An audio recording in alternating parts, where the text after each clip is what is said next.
الحمد للہ رب العالمین والعاقبۃ للمتقین والصلاة والسلام علی سید الانبیاء والمرسلین اما بعد فاعوذ باللہ من الشیطان الرجیم بسم اللہ الرحمن الرحیم ان فی خلق السماوات والارض واختلاف اللیل والنہار لآیات لأولی الالباب صدق اللہ العظیم۔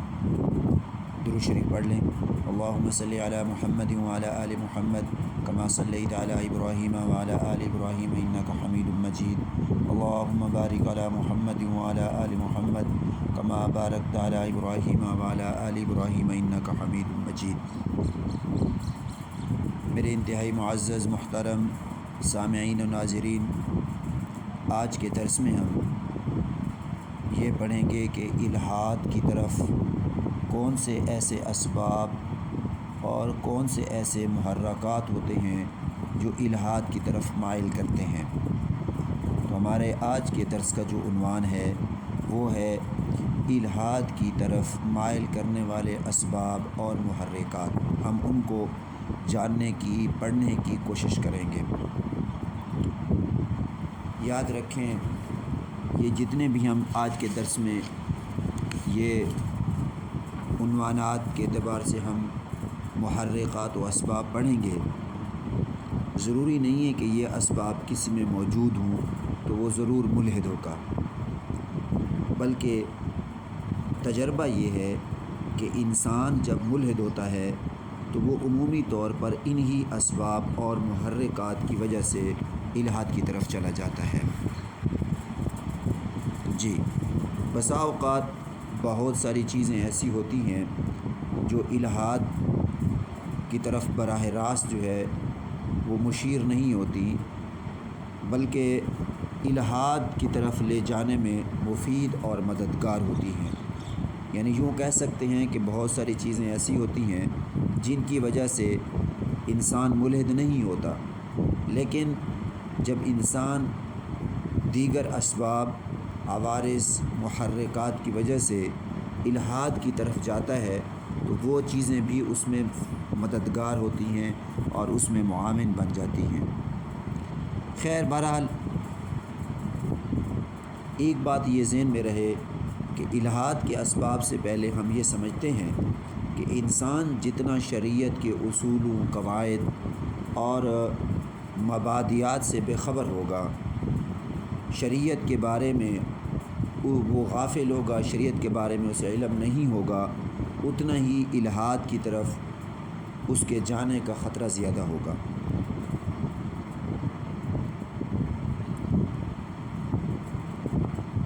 چنانچہ ہم یہ سمجھتے ہیں کہ شریعت کا مضبوط علم حاصل کرنے کی جو کوشش کرتا ہے، شریعت کی حکمت سے آگاہ ہو جاتا ہے، تو پھر سوال ہی پیدا نہیں ہوتا کہ اتنی بہترین شریعت کے ہوتے ہوئے کوئی شخص گمراہی کا راستہ اختیار کرے۔ وجہ یہ ہے کہ یہ شریعت انسان کی فطرت کے عین موافق ہے۔ اللہ نے خود قرآن مجید میں ارشاد فرمایا، فطرت اللہ التی فطر الناس علیہا لا تبدیل جی، تو یہ جو فطرت ہے، گویا یہ دین، یہ شریعت، یہ انسانی فطرت کے عین موافق ہے۔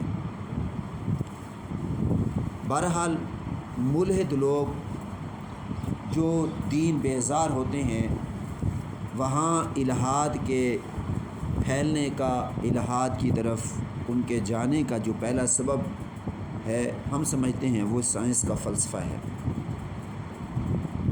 کہ جب انسان سائنسی مضامین کا مطالعہ کرتا ہے تو ظاہر ہے کہ اس پر پھر اثر بھی ہوتا ہے۔ سائنس کے موضوع پر جتنے بھی مضامین ہوتے ہیں، ظاہر ہے وہ سائنسدانوں کے ہوتے ہیں، اور اکثر سائنسدان ملحدین یا مذہب بیزار لوگ ہوتے ہیں۔ اور مذہب اور سائنس میں اختلاف کا جو آغاز ہے، یہ اس وقت ہوا ہے کہ جب اہل کلیسا کا یورپ پر مکمل تسلط تھا، عیسائی مذہب تھا، اور عیسائیت جو ہے وہ سیاہ سفید کی مالک تھی، اور ظاہر ہے کہ اس زمانے میں رواداری بالکل نہیں تھی، تعصب، تسلط، توہم پرستی اس قدر عروج پر تھی کہ علم کو حاصل کرنا اور سائنسی مطالعہ کرنا ناممکن تھا۔ لیکن جب سائنس کے غلبے کا دور آیا تو مذہب کے خلاف شدید رد عمل اور نفرت کا اظہار کیا گیا۔ گو کہ ابتدا میں یہ تنازع عیسائیت اور سائنس کے درمیان تھا، اس لیے کہ مذہب عیسائیت نے، اور خاص طور پر مذہب عیسائیت کے اختیار کرنے والے جو لوگ تھے، انہوں نے سائنس کے علوم کو حاصل کرنے پر پابندی لگا دی تھی، اور یہ جبر کا دور تھا۔ تو شروع میں تو یہ جو شدید رد عمل تھا یہ صرف عیسائیت کے خلاف تھا، لیکن بعد میں نفس مذہب کے خلاف ہو گیا، یعنی کوئی بھی مذہب ہو اس کو سائنس کے مد مقابل تصور کر لیا گیا۔ چنانچہ مسیح مذہب کے پیروکاروں نے اکثر سائنسدانوں کو اس وجہ سے سزا دی کہ سائنس کا نظریہ بائبل کے خلاف تھا۔ اچھا، اس میں ایک بات اور بھی ذہن میں رہے، ایک ہے سائنس کا پڑھنا اور ایک ہے سائنس کے قوانین سے مذہب کو ثابت کرنا، یہ دونوں الگ الگ چیزیں ہیں۔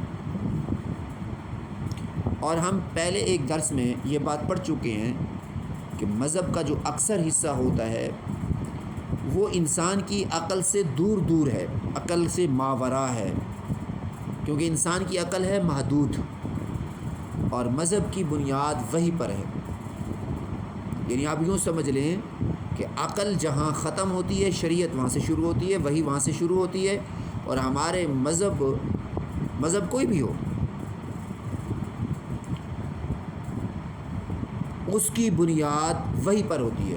یہاں مذہب سے مراد یاد رکھیں آسمانی مذاہب مراد ہیں، گو کہ شریعت محمدی کے علاوہ دیگر مذاہب میں تحریفات ہو چکی ہیں۔ اب جب ایک چیز عقل میں نہیں آتی اور جب ہر ایک انسان ہر وقت سائنسی تجربات میں مشغول رہتا ہے اور مشاہدات کا عادی بن جاتا ہے تو ظاہر ہے پھر وہ ہر چیز کو مشاہدہ اور تجربات میں لانا چاہتا ہے۔ اب یہاں پر ملحدین کو دھوکہ ہوتا ہے کہ وہ مذہب کو عقل کی بنیاد پر ثابت کرتے ہیں، اور ظاہر ہے کہ مذہب ایک غیر مادی چیز ہے اور سائنسی علوم مادہ سے بحث کرتے ہیں۔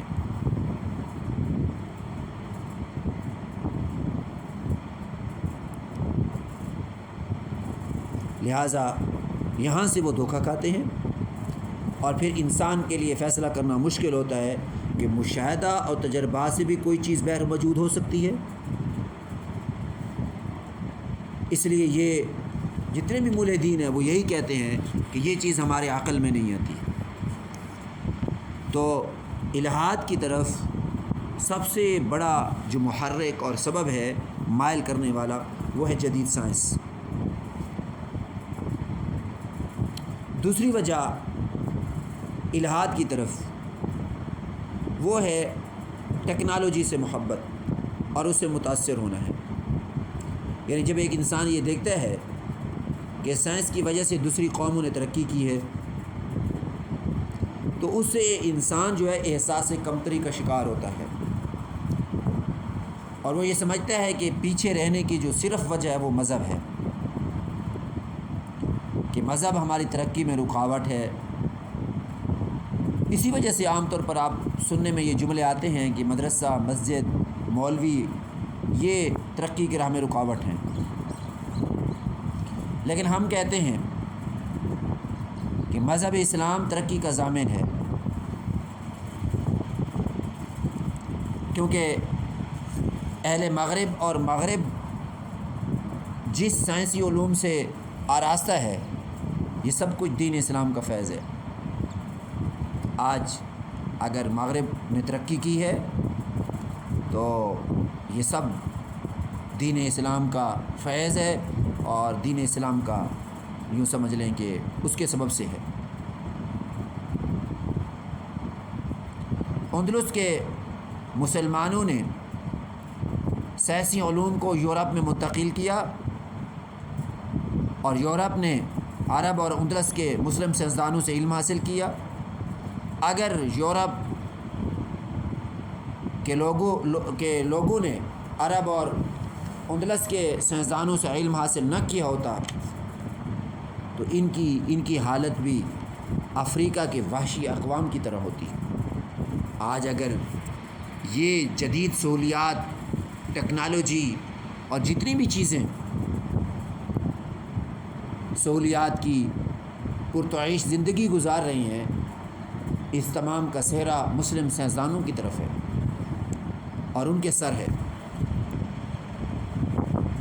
چنانچہ مشہور پروفیسر فلپ، مشہور فلسفی ہے، اپنی مشہور کتاب تاریخ عرب میں لکھتا ہے کہ یورپ کو جتنے بھی علوم حاصل ہیں یہ سارے اسپین کے مسلم سائنسدانوں نے منتقل کیے ہیں۔ چنانچہ فلکیات پر متعدد مسلم تصانیف کا بعد ازاں لاطینی میں ترجمہ ہوا۔ جتنے بھی مسلم سائنسدانوں نے وہ کتابیں لکھی ان کا لاطینی زبان میں ترجمہ ہوا، تو یہ سارے علوم ان کو منتقل ہوئے۔ پھر اسلام کے قوانین انسانی فطرت کے عین مطابق ہیں جس پر اللہ نے انسان کو پیدا کیا، اور پھر سائنسی قوانین فطرت کی دریافت کا نام ہے۔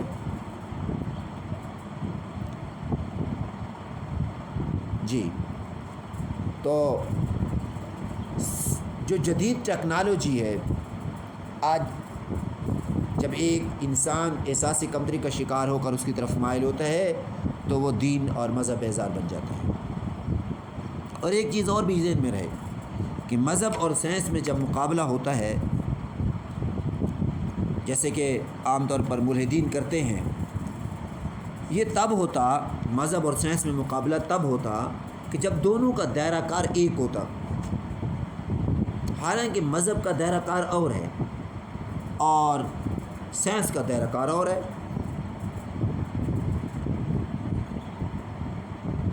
سائنس اس چیز سے بحث کرتا ہے کہ پانی کس چیز سے مرکب ہے، ہوا کا وزن کیا ہے، روشنی کی رفتار کیا ہے، زمین کے کس قدر طبقات ہیں۔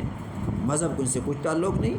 مذہب جن چیزوں سے بحث کرتا ہے، مثلا یہ کہ خدا ہے، مرنے کے بعد کی زندگی ہے، حشر نشر ہے، نیکی بدی ہے، اس کے نتائج ہیں، ثواب جزا سزا ہے، جنت جہنم ہے۔ اب ظاہر ہے اس میں ایسی کون سی چیزیں جس میں سائنس میں بحث کی جاتی ہے؟ تو دونوں امور الگ ہیں، مذہب الگ ہے، سائنس الگ ہے۔ اب اگر سائنس کے ذریعے سے مذہب کو ثابت کیا جائے تو یہ انتہائی بیہودہ بات ہوگی اور انتہائی احمقانہ بات ہوگی۔ ہاں، اس میں کوئی شک نہیں کہ مذہب کے دائرے میں وہ تمام امور داخل ہیں جو ایک انسان کی اصلاح اور اس کے دل کا تزکیہ اور اس طریقے سے اس کی گھریلو زندگی، اس کی اجتماعی زندگی اور سیاسی زندگی کی اصلاح کے لیے مذہب امور کو جو ہے وہ تشکیل دیتا ہے۔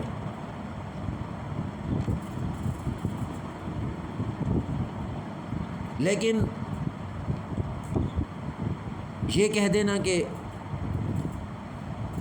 سائنس کے اعتبار سے مذہب کو ثابت کرنا یہ درست نہیں ہے۔ تو دوسرا بڑا سبب جو ہے الحاد کی طرف مائل ہونے کا، وہ جدید ٹیکنالوجی ہے۔ تیسرا سبب، الحاد کی جو تیسری وجہ ہے سب سے بڑی، وہ ہے مذہب بیزاری۔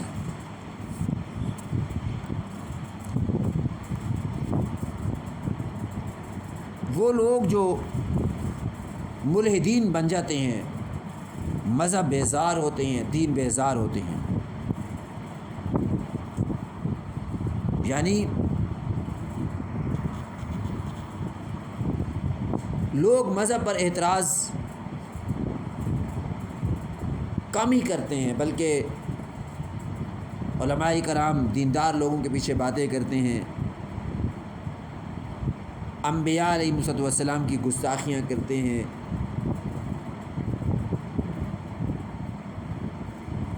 اور کبھی یہ کہہ دیتے ہیں کہ یہ سیاسی علماء ہیں، کبھی کہتے ہیں یہ دہشت گرد علماء ہیں، کبھی کہتے ہیں یہ تنگ نظر علماء ہیں، اور پھر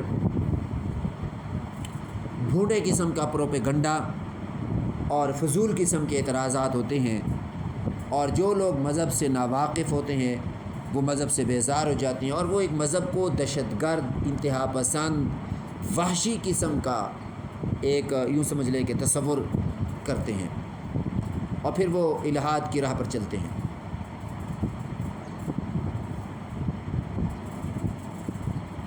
لہٰذا جب بھی مذہبی طبقے کے خلاف بات کوئی کرے، آپ سمجھ جایا کریں کہ دین پر براہ راست بات کرنے میں معاشرہ اس کو اجازت نہیں دیتا،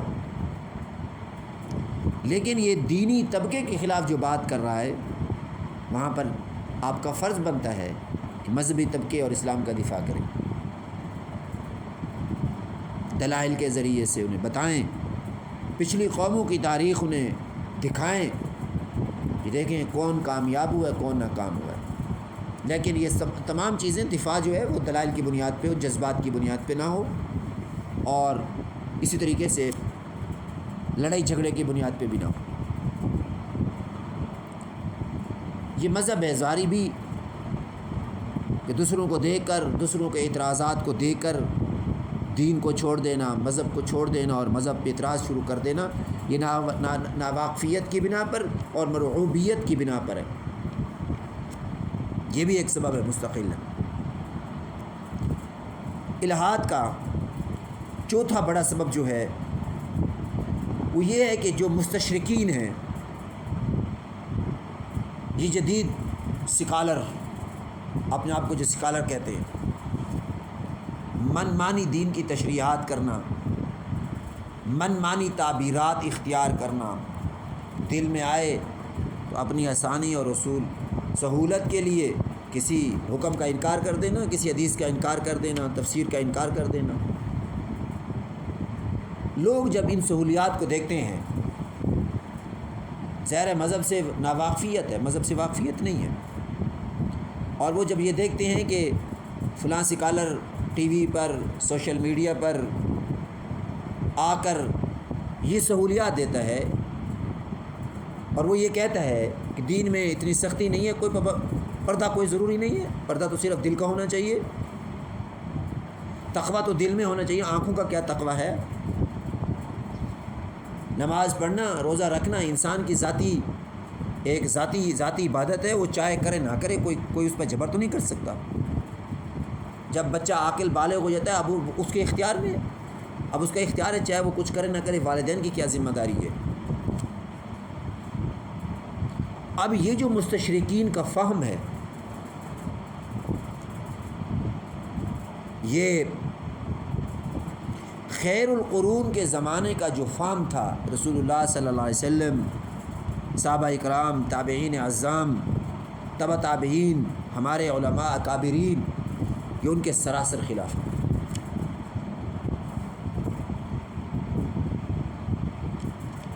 اب مستشرقین نے جگہ جگہ ایسے لوگ بٹھائے ہوئے ہیں تنخواہ دار طبقے کے اعتبار سے جو ان کے لیے کام کرتے ہیں، اہل سنت والجماعت کے بالکل منہج کے خلاف کام کرتے ہیں۔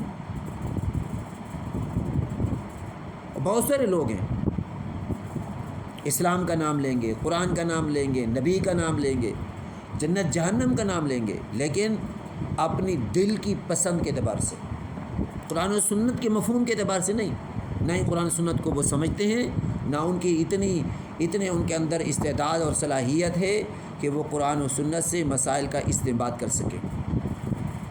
مذاق اڑانا، علماء اور دیندار طبقے کے خلاف استہزاء کرنا، من مانی تشریحات، تعبیرات لوگوں کے سامنے رکھنا، اور آسانی اور سہولت کے لیے اسلام کے اصولوں کو اور احکامات کو بالکل یکسر تبدیل کر دینا، یہ بھی ملک الحاد کے پھیلنے کا ایک سبب اور ذریعہ ہے۔ اور ہمارے ہاں تو ہر گھر میں یہ مصیبت ہے کہ ہم ایسے لوگوں کو سننا زیادہ پسند کرتے ہیں، خاص طور پر ہمارا جو جدید تعلیم یافتہ طبقہ ہے، نوجوان طبقہ ہے، وہ یہ سمجھتا ہے کہ یہ علماء، یہ دیندار طبقہ، یہ قدامت پسند ہیں، پتھروں کے زمانے کے لوگ ہیں، ہماری ترقی میں رکاوٹ کا سبب ہیں۔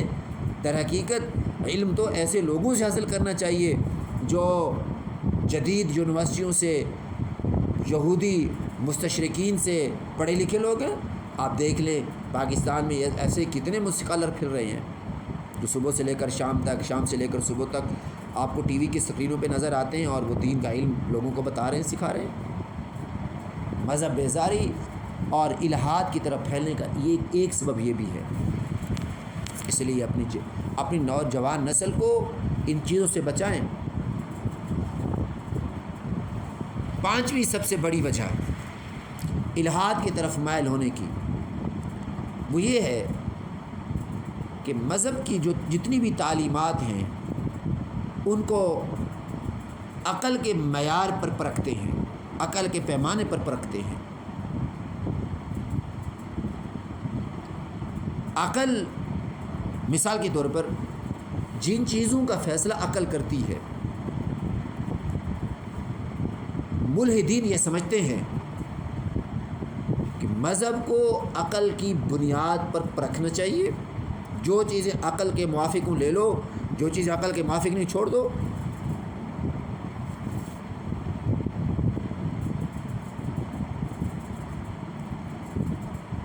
چنانچہ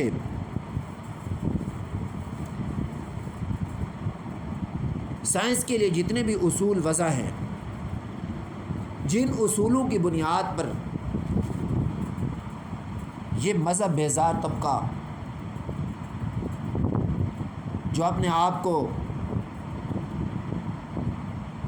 ایک یعنی یوں سمجھے کہ فلسفی کہتے ہیں اپنے آپ کو،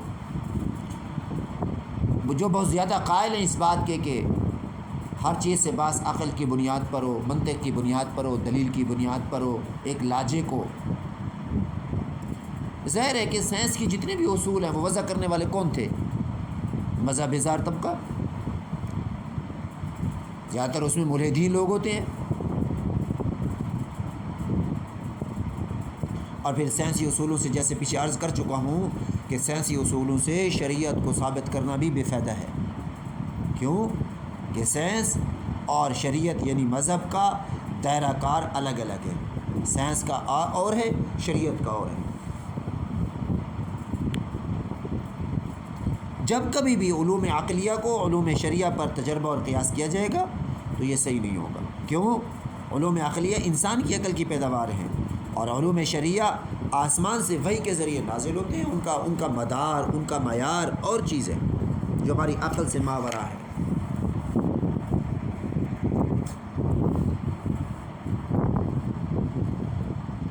اس لیے شریعت کو اس بنیاد پر ثابت کرنا، عقل کی بنیاد پر، یہ بھی درست نہیں ہے۔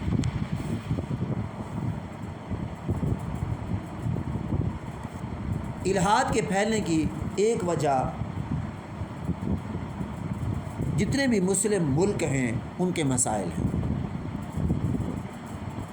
یہ یورپ اور مغربی جو ترقی یافتہ ممالک ہیں، الحاد کے اثرات وہاں زیادہ ہیں۔ جب انسان یورپ کی مادی ترقی کو دیکھتا ہے اور پھر اپنے معاشرے کو دیکھتا ہے تو اس وجہ سے الحاد کے راہ پر چلنے لگتا ہے کہ مادی لحاظ سے یورپ ہم سے آگے ہے۔ جب انسان یہ دیکھتا ہے کہ ہم پیچھے کیوں ہیں تو وہ یہ سمجھتا ہے کہ پیچھے ہونے کا صرف ایک ہی سبب ہے، اور وہ مذہب ہے۔ آج کا انسان مغربی تہذیب کی رنگینیوں میں مدہوش ہے اور غیروں کی جائیداد کو دین اور شریعت کی کسوٹی پر پرکھتا ہے۔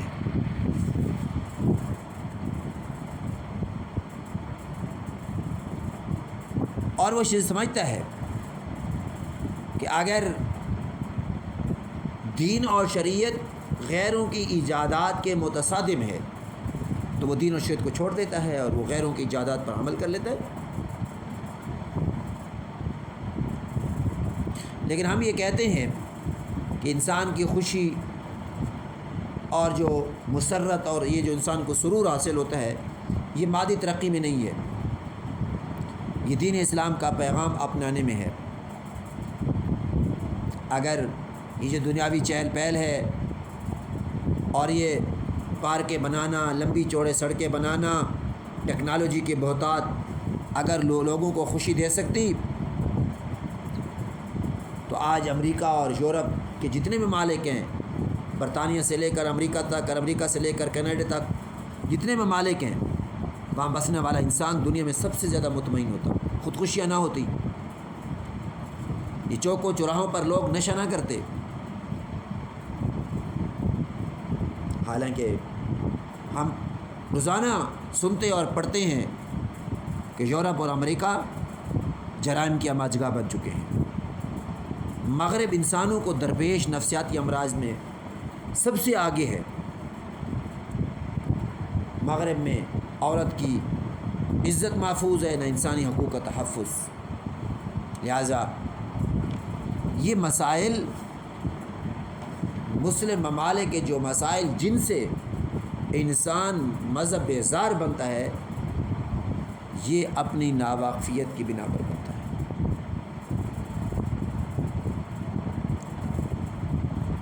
الحاد کی ساتویں وجہ یہ بھی ہے کہ انسان عقلی علوم سے محبت کرتا ہے۔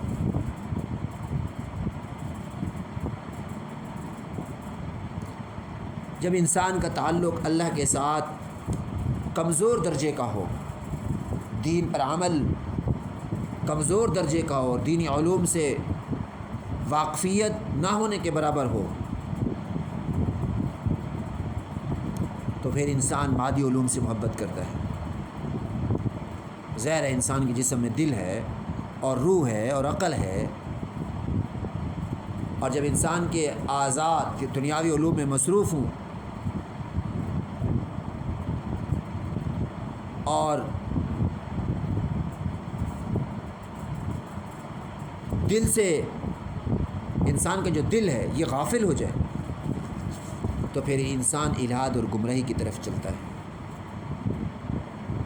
لیکن جب انسان کا تعلق نیک لوگوں کے ساتھ ہو، ان کے ساتھ اٹھنا بیٹھنا ہو، دینی علوم کو حاصل کرنے والے لوگوں کے ساتھ مجلس ہو، دنیا اور آخرت کا تذکرہ ہو، اعمال سیئہ اور اعمال حسنہ کا تذکرہ ہو،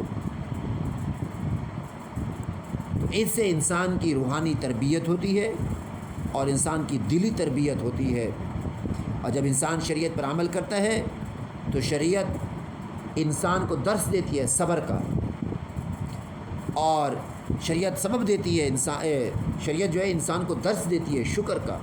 صبر اور شکر یہ دونوں چیزیں ایسی ہیں کہ اگر مالی مشکلات ہوں، تنگی اور پریشانی ہو تو صبر کرنا چاہیے۔ صحابہ کے واقعات، انبیاء علیہ السلام کے واقعات، یہ انسان کے لیے تسلی کا سامان ہے۔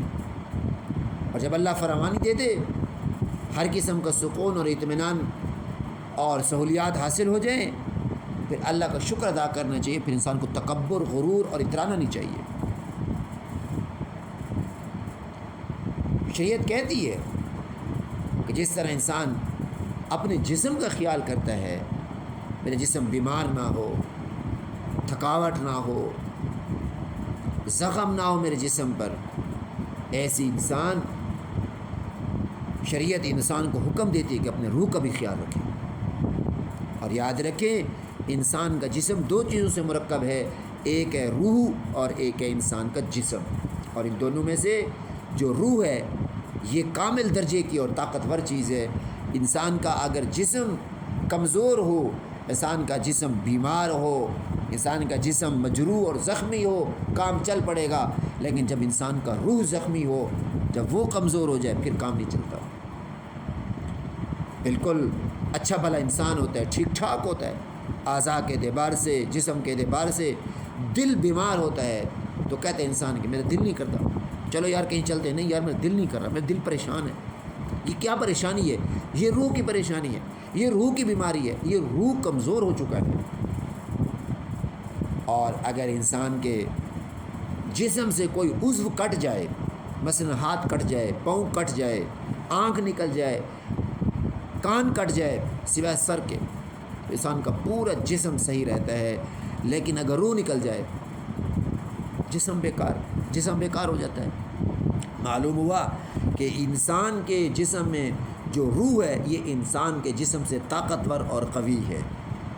تو اس غافل انسان نے اپنے جسم کے لیے تو ساری ترقی کے اسباب کو اختیار کر لیا ہے کہ میرے جسم کو سہولت پہنچانے کے لیے گاڑی بھی ہونی چاہیے، اچھا مکان بھی ہونا چاہیے، اچھا روزگار بھی ہونی چاہیے، اور میرے جسم کو سہولت دینے کے لیے مجھے گرمی سردی سے بچاؤ والے اسباب اور آلات بھی ہونے چاہیے۔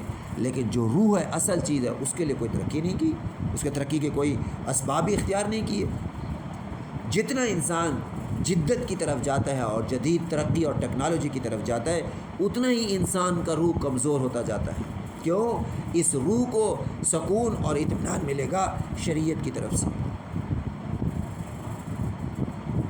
جب انسان شریعت پر پابندی سے عمل کرتا ہے تو اس کا مذہب سے محبت جو ہے وہ اس کی مذہب سے محبت پیدا ہو جاتی ہے، اور انسان کی روحانی تربیت بہت ضروری ہے۔ اس لیے پھر اس اعتبار سے علماء کی مجالس میں جانا بہت زیادہ ضروری ہے۔ اگر علماء کی مجالس میں جائیں گے، علماء کی مجالس میں بیٹھیں گے تو انشاءاللہ ثم انشاءاللہ پھر ہمیں یہ فائدہ ہوگا کہ مذہب بیزاری پیدا نہیں ہوگی، دین بیزاری پیدا نہیں ہوگی، بلکہ دین سے محبت ہوگی، مذہب سے محبت پیدا ہوگی، اور اللہ کا شکر ادا کریں گے کہ اللہ نے ہمیں مسلمان پیدا کیا، نیک گھرانے میں پیدا کیا، دیندار لوگوں کی محبت دل میں عطا کی، اللہ کے رسول کے ساتھ محبت عطا کی، اور دینی تعلیمات پر عمل کرنے کی توفیق عطا فرمائی۔ تو بہرحال یہ چند چیزیں تھیں جو آج میرے ذہن میں اور مطالعے میں آئیں، تو میں نے یہ سمجھا کہ ہم الہات کی طرف جو مائل ہونے والے جو اسباب ہیں، مائل کرنے والے اسباب ہیں، ان پر بات کر لیں، اور انشاءاللہ پھر مسلم معاشرے میں انسان کن چیزوں سے جو ہے وہ کیا متاثر ہوتا ہے اور انسان ملحد بنتا ہے، انشاءاللہ اگلے درس میں اس پر بات کریں گے، اور اس کے بعد پھر انشاءاللہ الہات کے رد پر بات کریں گے انشاءاللہ۔ اللہ نے چاہ زندگی باقی رہی، اللہ عمل کی توفیق نصیب فرماوے، وآخر دعوانا ان الحمدللہ رب العالمین۔